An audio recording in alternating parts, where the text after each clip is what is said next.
Hello, everyone. I'm delighted to have Brenda with us today. She's been a client of mine. I admire her for her leadership, and she'll tell you more about herself in just a moment. So, over to you, Brenda. Welcome. Hi, Bobby. Thank you so much for having me. Yeah, so tell us a bit about your background, Brenda, before we jump into the topic of respect. Absolutely. So I'm Brenda DeLeon. I led the Hispanic marketing and the media strategies for Fortune 500 brands at Golan.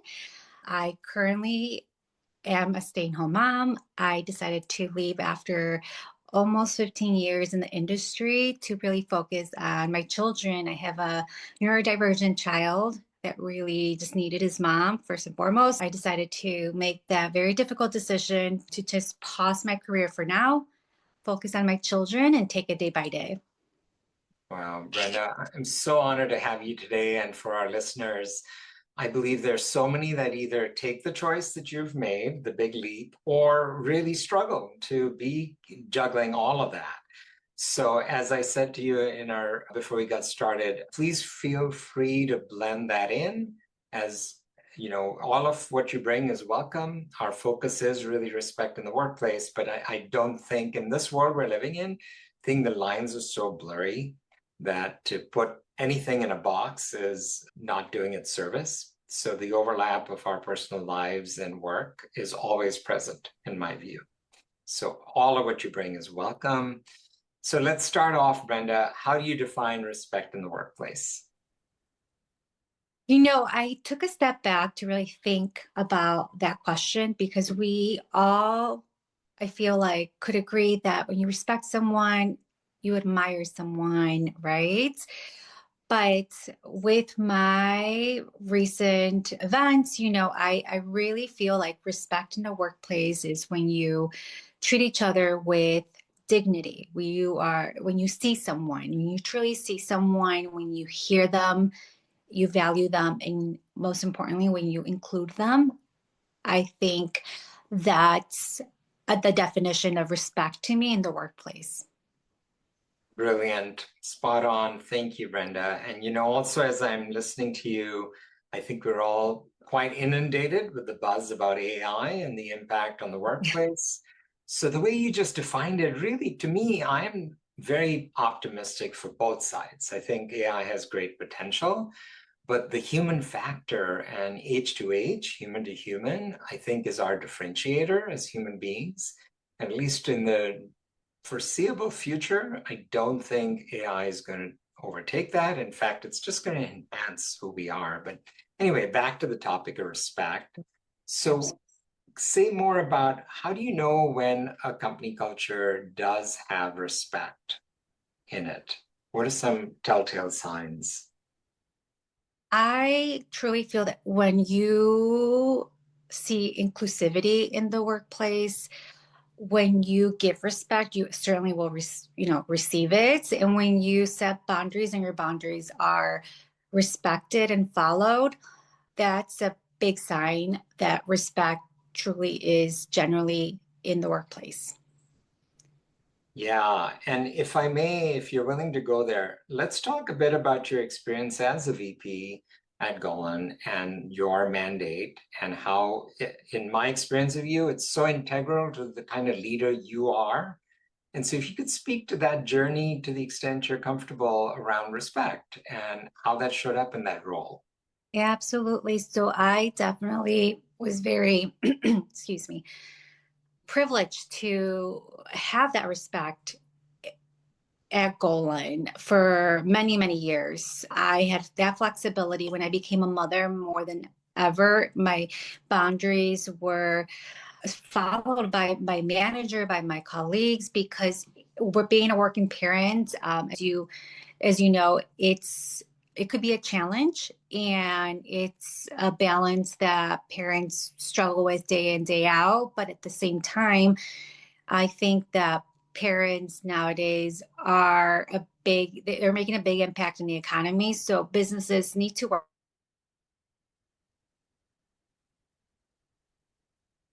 many different programs in place and trainings that really helped everyone lead with inclusivity. and meaning including parents and the ways of working with them, the best ways of working with them, so that we all thrive together. And I think when you become a parent, it just changes a person completely. And I think it changes them for the better. And so these, employees that you have that become parents and they have changed in so many ways, have so many new things to bring to the workplace. And I feel like in my situation, with my manager being inclusive and understanding, and my coworkers respecting, some of the boundaries that I had to set in place for my own mental health well-being, really, I think, benefited everyone, because I was able to bring a different POV to the workplace and to the clients. And it was a win-win situation for everyone. And it wasn't easy, but I think that because everyone was open to working with a new parent and respecting each other's boundaries, I think we were all able to make it work. And I'm very grateful for that. Absolutely. So well said, Brenda. Really, it was such an honor to serve you and support you through that. And just to see the power, I know you've said boundaries many times. And to me, that translates to being in your power. And you're such a great example of that you've been such a consummate professional in leading the charge with this space that, I think over the journey of the last 10 years with diversity, equity, inclusion, we've seen the peaks and the valleys. We're below the valley right now, I think. Yeah. But I think, Golan, and what you did are a case study in how to really, truly walk the talk. The reason I think DE&I has failed is because it became so performative for the most part. And that's disrespectful to the original intent, in my view, of the organizations that really took it to heart and made it personal at the individual level. So to me, you're a great example of how you've integrated that passion for that mission that you were on, and Golan, with the role you were in, and you're meeting your needs, so it's really, it's a Venn diagram, right? We've got to have employees really be clear about their needs and purpose. And then the team, that's the day-to-day with your manager, as you described, you had such a great relationship and trusting partnership with your manager, and then the company. And so the guidance I give leaders all the time is, especially at the C-suite level, don't just give that all hands communication about such things or a message in email. Live it every single day, and you're proof of that you thrived in it and were supported with those boundaries. So congratulations. Yeah. Thank you so much, Bobby. I appreciate that. And as I take a minute to kind of reflect on the decision of pausing my career, it feels like it all happened so fast. It did just happen a few months ago. I did receive several emails, several folks reaching out to me. And at the moment, walking away from it all, it felt like I'm walking away from it all. And it felt scary, but to what you just said, I really needed to respect the new space that I was in my personal life and respect the work, the contribution I was making. I understood that I had come to a point where my input wasn't going to be at the level that I wanted. And so out of respect for the company, out of respect for myself, I wanted to part ways and pause to ensure that, the company wasn't going to suffer because I was in a place where I no longer could provide the high quality work that I wanted to provide. And so when I walked away, I did receive a lot of emails of folks, just telling me they admire what I had done. And it wasn't until that moment that I realized what I was doing. And I was not only respecting the company, but I was respecting myself and my boundaries and my family, and wanted to give the best that I could to them. And so a lot of young women reached out, and they shared that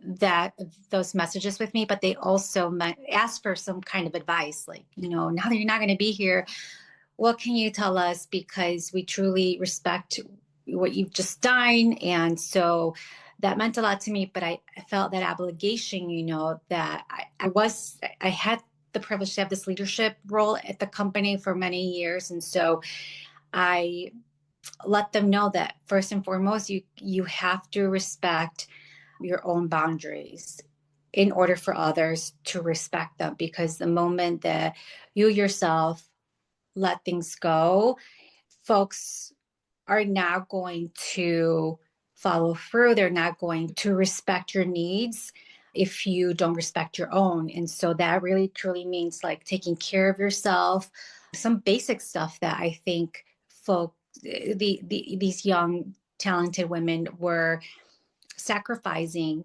thinking that it'd be best to skip lunch, skip your walk.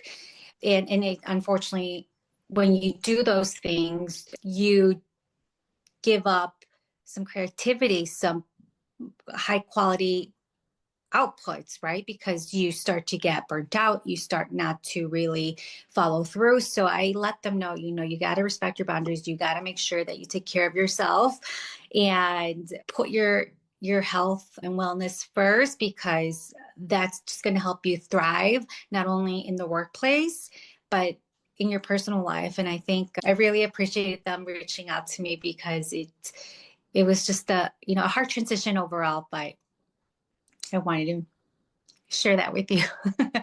No, I'm so glad you did. What I'm hearing, Brenda, is really this blend of your integrity and how you navigated this, and courage. That I think these women are reaching out to you, have reached out to you because they admire your courage to take the bold step. It's not an easy step, and you're modeling the way. So let's see where this evolves, and what a service, what a service. So let's go to the next question I always ask is, how do you know when respect is not present in the workplace? What are some of those telltale signs? I think it's pretty simple in my eyes. When you're burned out, big sign. There's no respect. There's no respect in your own boundaries. There's no respect in the day-to-day effort. So something's gone wrong to the point that you've gotten burnt out. And I think that's a big sign of lack of respect. Yeah, again, you nailed it, Brenda. And let's just for the audience emphasize that Brenda's experience comes from, professional services, the agency world, where everyone in an organization is driven to bring excellence to the client and bend backwards, right? To do long hours and do what it takes to retain and grow and thrive with clients that you have. So to me, that aspect of what you've experienced becomes even more critical to really take in. That truly takes courage and that commitment to excellence for how amazingly you grew your career as a leader. And again, kudos to your manager, because despite that environment, to be able to do those two things of serve clients at the best level. And as you said, without those boundaries and that clarity, you're not going to be performing at the level that those clients expect and exceed those expectations, right? So again, kudos to you for the integrity and being true to that and knowing where that line was starting to blur with the kids you're taking care of. What bigger job is there than raising little ones? So congrats. Yeah. So Brenda, yeah, my gosh, seriously, I'm really hoping that those that you're mentoring and those that look up to you will take your words in, because there's just so much power in what you're bringing. So let's wrap up with tips for our audience on how to cultivate more respect in a workplace. What are some of those, 1 to 3 things that we can all do in our workplaces? My top 2 would be, continue to seek growth, continue to reserve some of your precious time to do trainings, to just grow yourself, because we don't need to be told to, I know there's a lot of mandatory trainings in different companies and agencies, But I think some of the best knowledge is gained when you identify some of the personal interests or strengths that you want to, or maybe even weaknesses that you want to better.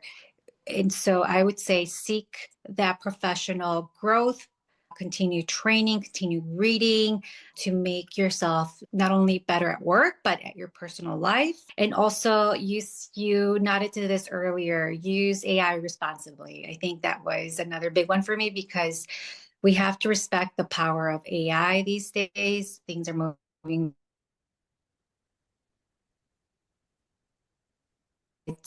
There's also ethically a lot that could go wrong. So we have to remember everyone who is using it and that there is a lot of power in it and that there is a lot respect that we have to make sure that we give that type of tool to serve us better. Wonderful. Thanks, Brenda. You know, that first run on growth again ties with your focus on boundaries and your own power. Is I've had many guests speak to how respect begins with respecting yourself. So that, you know, all your guidance around growth and taking the initiative to seek those places to grow beyond traditional training, et cetera, is so critical. And I think many of us get so caught up in the day-to-day that we lose track of that, especially when we're in large organizations where we get so sucked in to getting the work done that we don't invest time in saying, wait a minute, time out, you know, I got to put myself first. Yeah, wonderful. Well, Brenda, thank you so much. It's such a delight to connect with you. Thank you for bringing your wisdom to those that tap into leading with respect.